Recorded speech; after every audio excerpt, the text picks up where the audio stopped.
मेरे बच्चे को देखो है ना।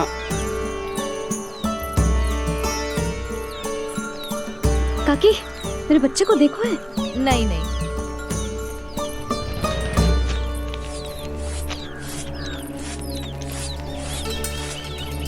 सुमति, मेरे बच्चे को देखो है क्या कहीं?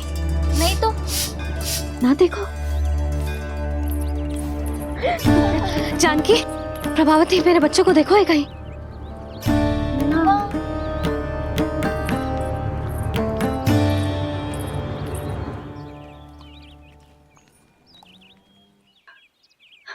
कहाँ है तू? देख तेरी मैया कितनी चिंतित हो रही है, और तू है कि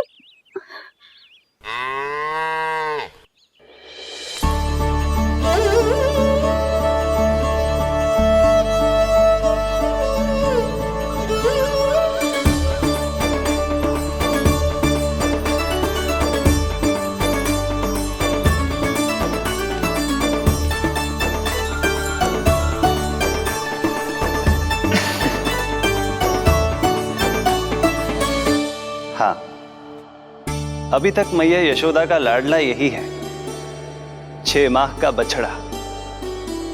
इसी पर ये अपनी सारी ममता न्योछावर करती हैं। तो फिर भाग गो, प्रतिदिन का काम होगा है तेरा। मैंने कही थी ना, मेरे बिना, अपनी मैया के बिना कहीं ना जानो है। ये संसार कितना भयानक है, कुछ मालूम है तुझे? दुष्ट भरे पड़े चारों ओर। वाह, दुनिया की अनोखी मैया और उसका अनोखा बालक, जो कि बालक है ही ना, गाय का बछड़ा है।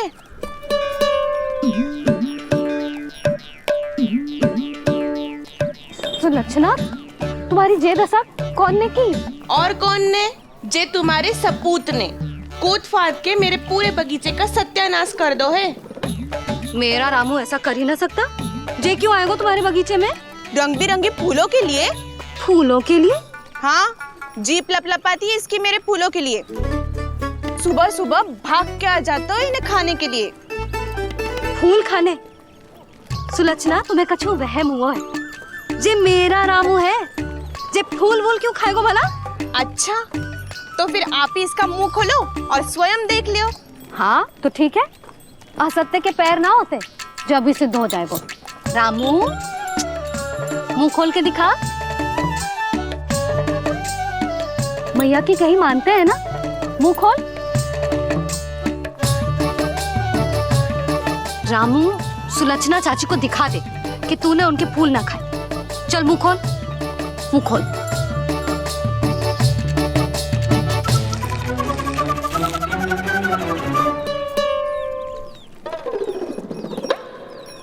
हाँ हाँ, देख लो, इसने कुछ ना खाया है। हाँ, हम चल रहे हैं। अरे पर मुझे भी तो देख लेने दो। सुलक्षणा, मैं नंद देव की पत्नी हूँ। तुम्हें क्या लगता है मैं असत्य बोलूंगी? ना ना जशोदा जी, लेकिन आप तो सिद्ध करने वाली थी ना। हो तो गए हो सिद्ध। चल रामू, देर हो रही। अरे अरे,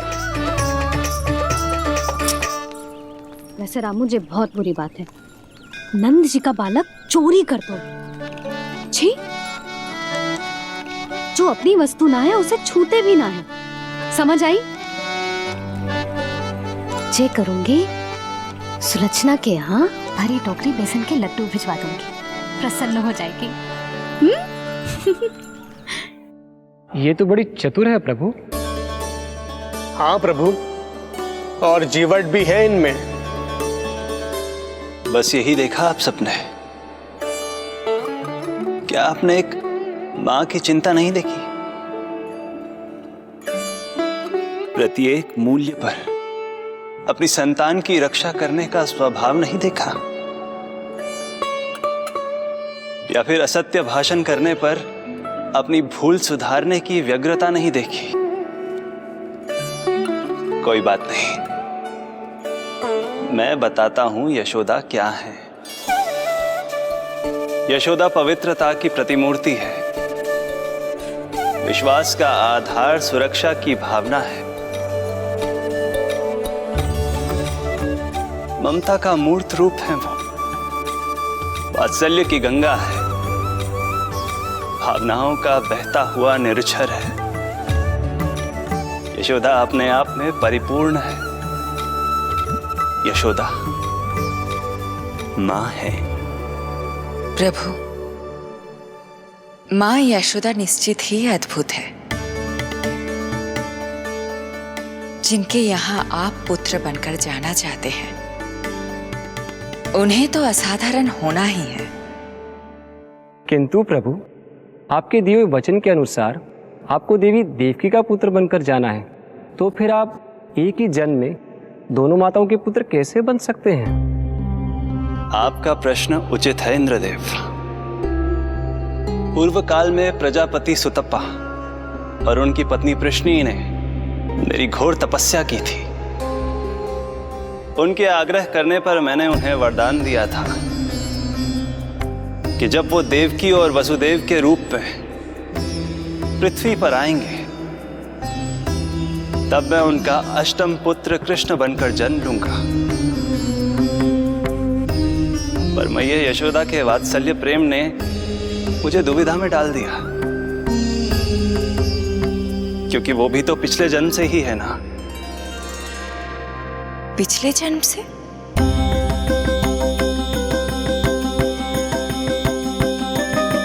पिछले जन्म में मैया यशोदा 8 वसुओं में से एक श्री द्रोण की पत्नी धरा थी।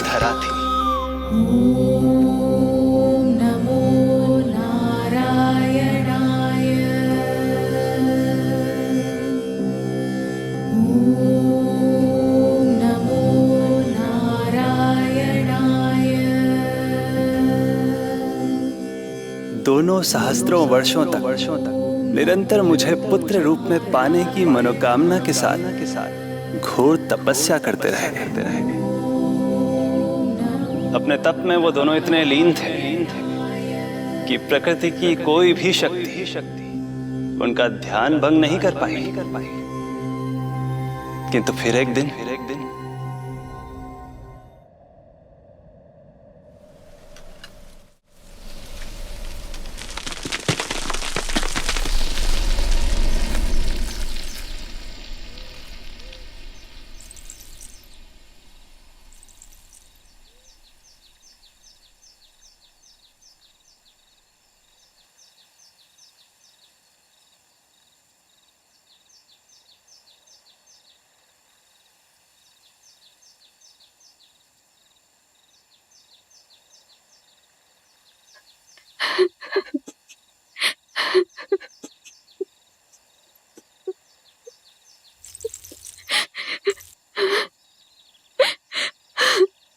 हमारे भक्ति में ऐसी क्या कमी रह गई प्रभु कि अभी तक आपके दर्शन का सौभाग्य नहीं मिला। अब तो सैकड़ों वर्ष बीत गए हैं आपका सुमिरन करते हुए।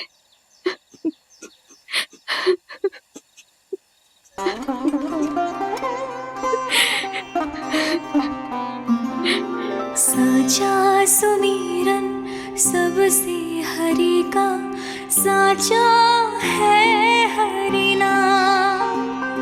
साचा सुमिरन सबसे हरि का, साचा है हरि नाम। जिनकी कृपा से बन जाते हैं सबके बिगड़े काम, सबके बिगड़े काम। साचा सुमिरन सबसे हरि का, साचा है हरि नाम। आतुर है आंचल का उपवन, सुनने को पैजनियां छुन छुन।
चक्रम सकिरीट कुंडलम सपीत वस्त्रम सरसीरुहे क्षणम सहार वक्षस्थल शोभितौस्तुभम नमामि विष्णु शिरसा चतुर्भुजम्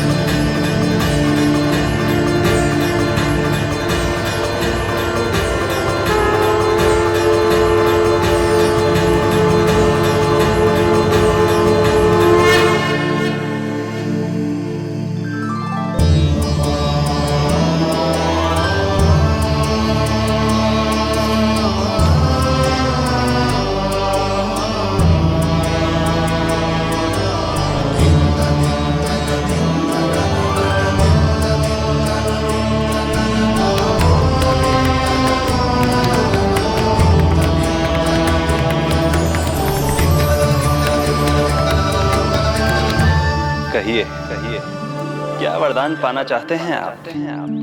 प्रभु, हम आपकी सेवा करना चाहते हैं, परंतु भक्त की भांति नहीं, अभी तो माता पिता के समान।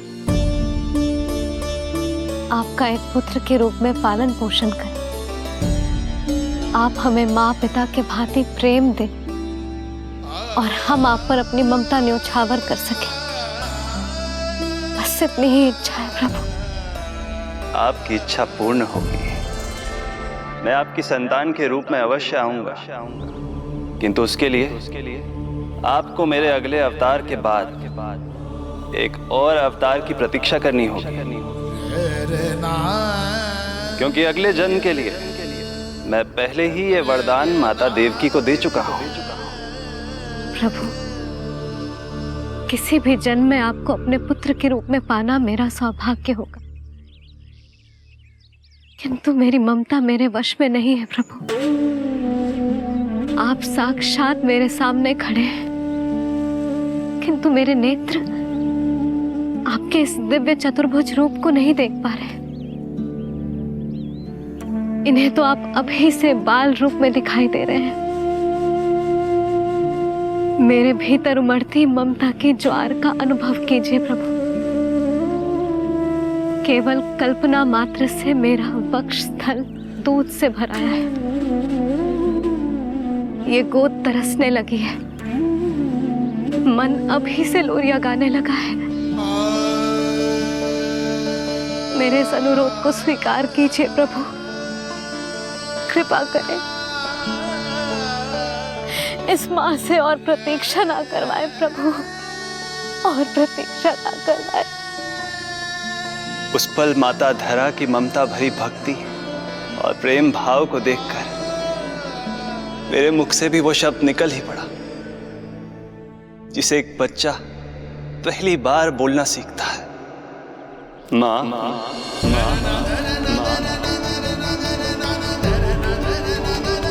अब ये प्रतीक्षा केवल आपकी ही नहीं, मेरी भी होगी, मेरी भी होगी। मैं भी तरसूंगा आपका पुत्र बनने के लिए, इस समय मैं विवश हूँ, किंतु मैं आपको वचन देता हूँ, मैं आपकी संतान बनकर अवश्य आऊंगा, प्रभु।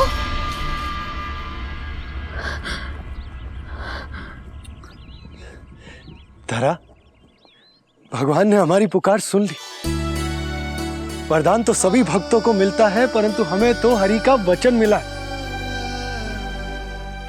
वो आएंगे, अवश्य आएंगे। अब हमें केवल उस शुभ दिन की प्रतीक्षा करनी है। अब और प्रतीक्षा नहीं होगी मुझसे।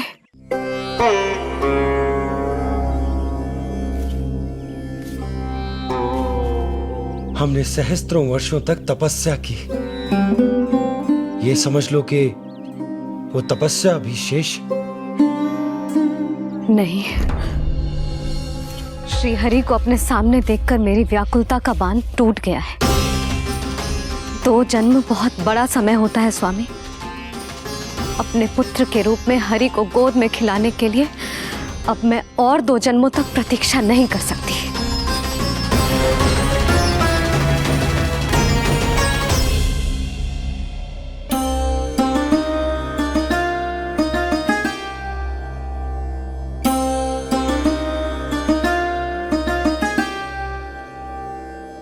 व्यर्थ हरि बिन जग ये सारा, व्यर्थ हरि बिन जीवन धारा। पूजन वंदन व्यर्थ हरि बिन, व्यर्थ धरार जीवन धारा। वरुण देव विनती सुन लीजिए, तन मेरा निर्जल कर दीजिए। हरि के बिन सारा जल तन का सागर सा हो गया है खारा। प्रभु, माता धरा की तपस्या का तेज अत्यधिक है। प्रकृति के पंचतत्व, 5 महाभूत इनकी पुकार सुनने के लिए विवश है।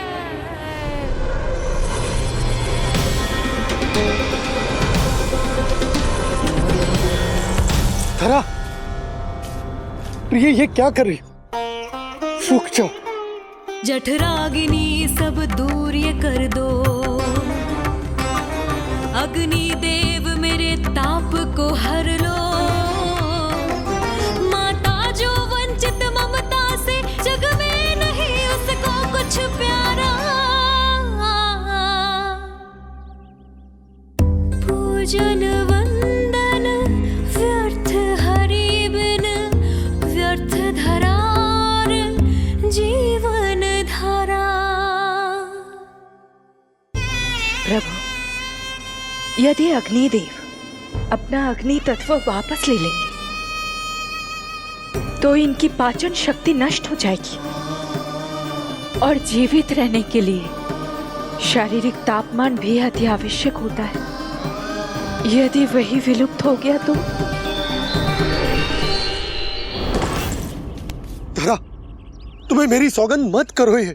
हे भूमाता आकृति दाता, मिथ्या है ये माटी का ढांचा। माटी मुक्त करो इस तन से, जब ना मिला हरि का सहारा। प्रभु, भू तत्व ही तन को भार देता है, उसके बिना ये तो पूरी तरह से ढह जाएंगी। धरा, धरा, ये क्या हो गया? बस करो अब। प्रभु, कुछ कीजिए। मैं संसार का संचालक हूं देवी। नियमों का पालन करने के लिए मैं भी बाध्य हूं। जो वचन मैं पहले ही माता देवकी को दे चुका हूं, यदि मैं चाहूं तो भी उसे तोड़ नहीं सकता।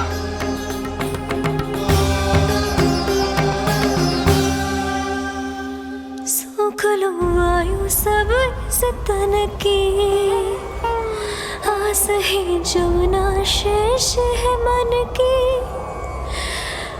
वायु देव कृपा करो अब ये,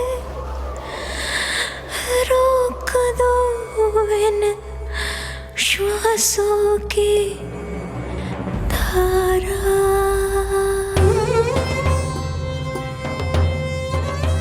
प्रभु, प्राण वायु के बिना प्राणों का बचना संभव नहीं।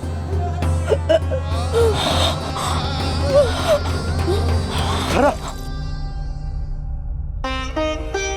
धरा, धरा, धरा, बस करो अब। क्या तुम अपनी सुध-बुध खो चुकी हो? तुम्हारे प्राणों में मेरे भी प्राण बसते हैं प्रिय। रुक जाओ। हे आकाश देव, तुमको मेरा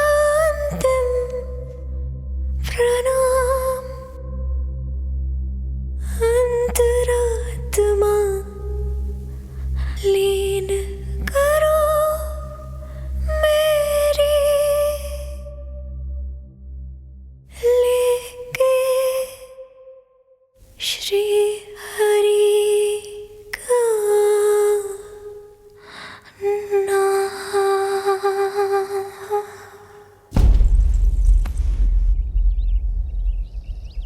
धरा, धरा, धरा, ये क्या कर लिया तुमने? धरा, कोई है, कोई है, सहायता कीजिए। धरा, जल, धरा, तुम चिंता मत करना, मैं यही हूं, मैं 2 क्षण में जल लेकर आता हूं।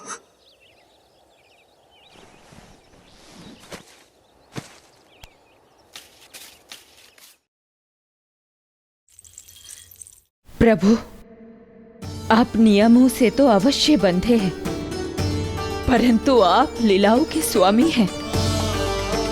कोई तो उपाय निकालिए।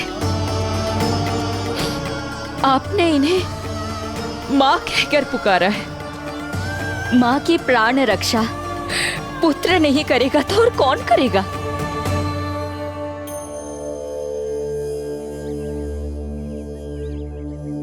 प्रेम ना जिसकी सीमा कोई, ना कोई आया माँ की ममता के आगे। विवश हुए भगवान, विवश हुए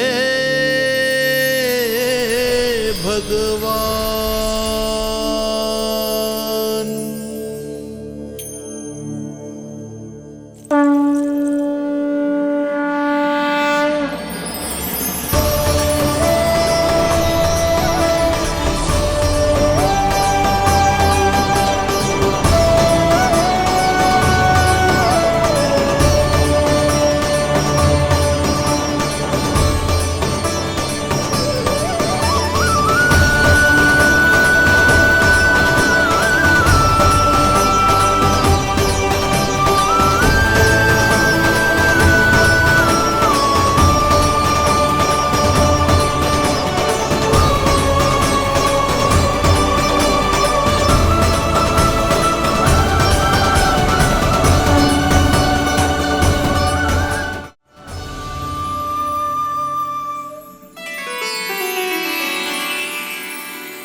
प्रभु नहीं, पुत्र कहो मां।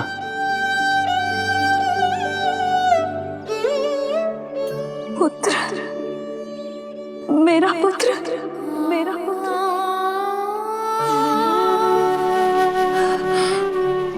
आज जैसे आपने मुझे अपनी गोद में लिटा रखा है, क्या कुछ ऐसा नहीं हो सकता कि शीघ्र ही मुझे आपको अपनी गोद में खिलाने का अवसर मिल जाए? आज तो मैं केवल मूर्छित हुई हूं, किंतु शीघ्र ही यदि मुझे आप पुत्र रूप में ना मिले तो मेरे प्राण चले जाएंगे। ऐसा ना कहो मां।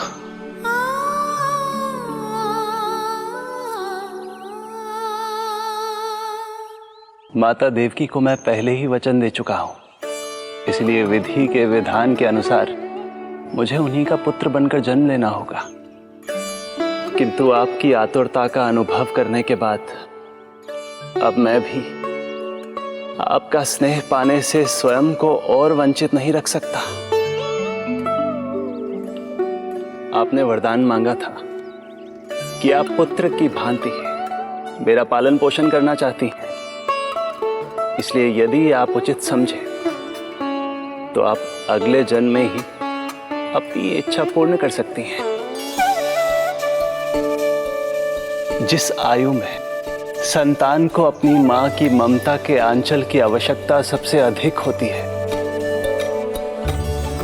उस आयु में अर्थात अपने जन्म के प्रथम दिन से 10 वर्षों तक मैं आपके साथ रहूंगा।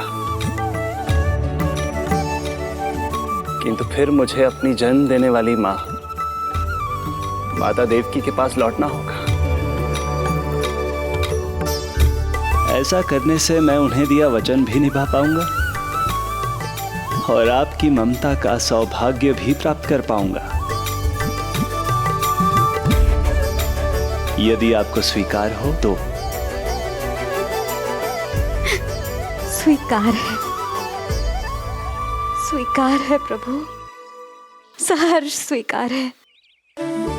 एक माँ और पुत्र का नाता केवल उसके कोख से जन्म लेने से ही नहीं बनता, ये नाता तो ममता से बनता है, और मैं अपनी ममता आप पर न्यौछावर करने के लिए आतुर हूं। यशोमती मैया के नंद लाला, यशोमती मैया के नंद लाला, यशोमती मैया के नंद लाला,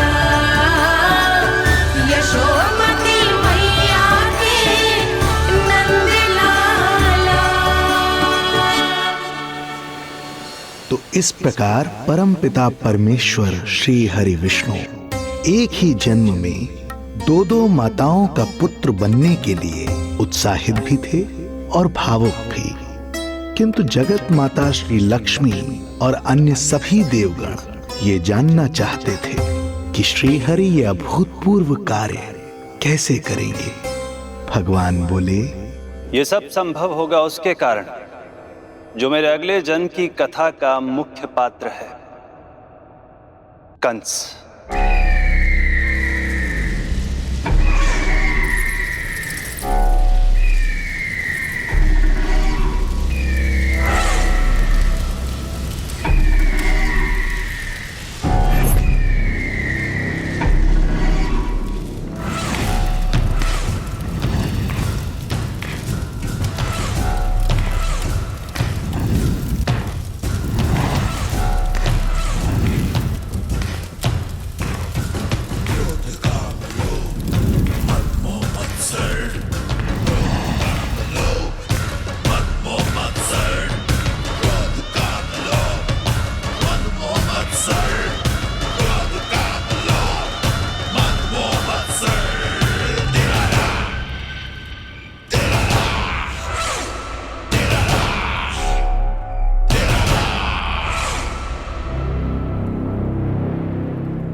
जब जीवन पर संकट हो तो अभिमान अर्थहीन होता है, जब प्राणों पर बनाए तो सम्मान स्वाभिमान सब निरर्थक होता है। इन व्यर्थ के मूल्यों को बीच में मत आने दो,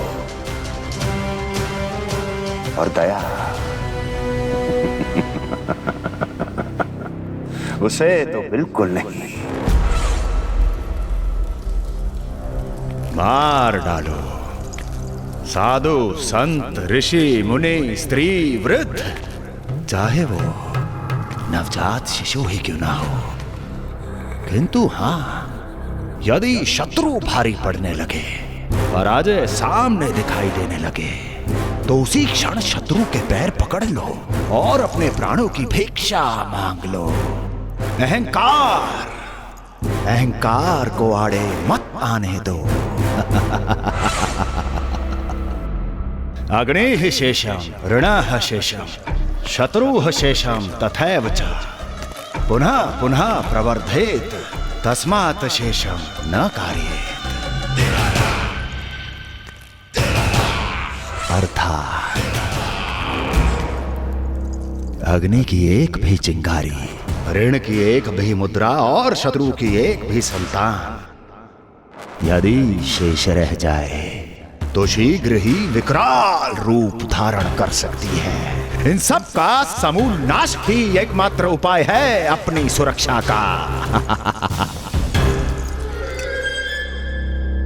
इसलिए कहता हूं, साम दाम दंड भेद, कोई भी युक्ति क्यों ना लगानी पड़े, शत्रु के प्राणों का हरण ही परम उद्देश्य होना चाहिए। छोड़ो मत, फिर चाहे वो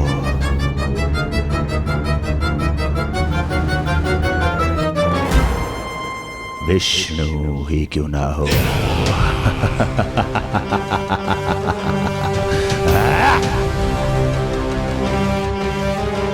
यही थी कंस की दिनचर्या। वो प्रतिदिन स्वयं को स्मरण कराता था कि स्वार्थ के लिए किसी भी सीमा को तोड़ने में कुछ अनुचित नहीं है। तभी तो राजगद्दी प्राप्त करने के लिए उसने अपने पिता महाराज उग्रसेन को भी नहीं छोड़ा था। पिताजी,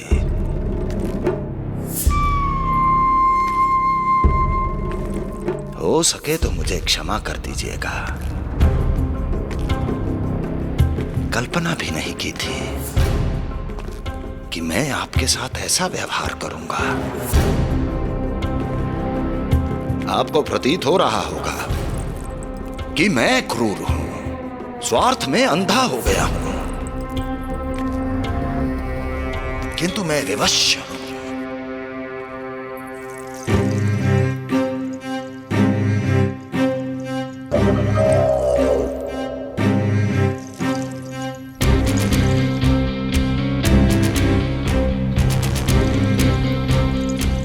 आज से सत्ता का ये भार अब मुझे उठाना पड़ेगा पिताजी, क्योंकि आप तो अत्यंत दयावान हैं। अपनी आवश्यकता से अधिक प्रेम आपको अपनी प्रजा से है, किंतु मैं ऐसा नहीं। मैं अपने शत्रुओं का काल हूं। तभी तो मेरे प्रति दुर्भावना रखने वाले मेरे सम्मुख आने से पहले थर थर कांपते हैं। इसलिए मथुरा का राज सिंहासन मेरे साथ अधिक सुरक्षित रहेगा, क्योंकि मैं आपसे अधिक उपयुक्त हूं पिताजी। मेरा विश्वास कीजिए। हृदय पर गोवर्धन पर्वत रखकर मुझे यह निर्णय लेना पड़ रहा है पिताजी।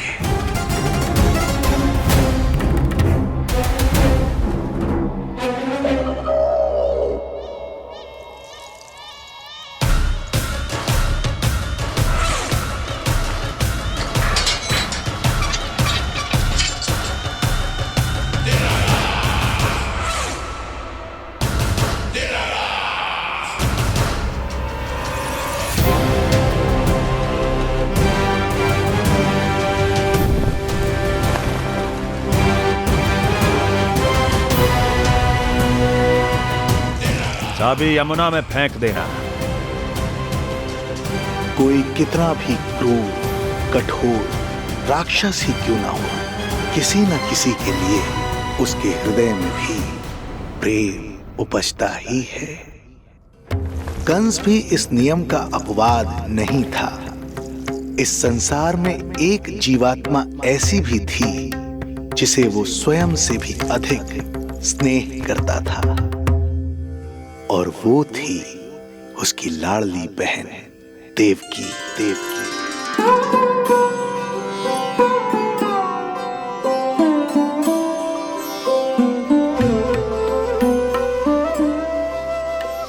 देवकी के लिए कंस एक राजा नहीं, मात्र भाई था, जो अपनी बहन की छोटी सी मुस्कुराहट के लिए आकाश पाताल एक कर सकता था। अत्यंत धूमधाम से उसने अपनी देवकी का विवाह यादवराज वसुदेव के साथ संपन्न करवाया। रुको।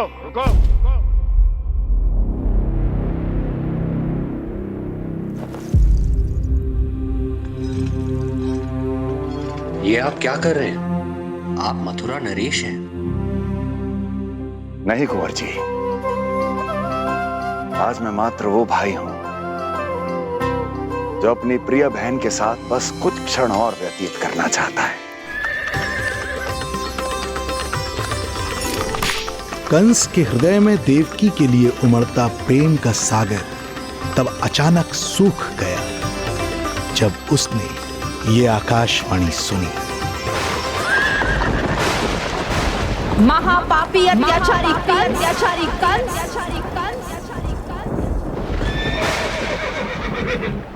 जिस देवकी को तू इतने प्रेम से ससुराल ले जा रहा है, वही तेरे अंत में सहायक होगी। तेरा काल तेरी प्रिय बहन के गर्भ से उसकी 8वीं संतान बनकर जन्म लेगा और तेरा विनाश करेगा।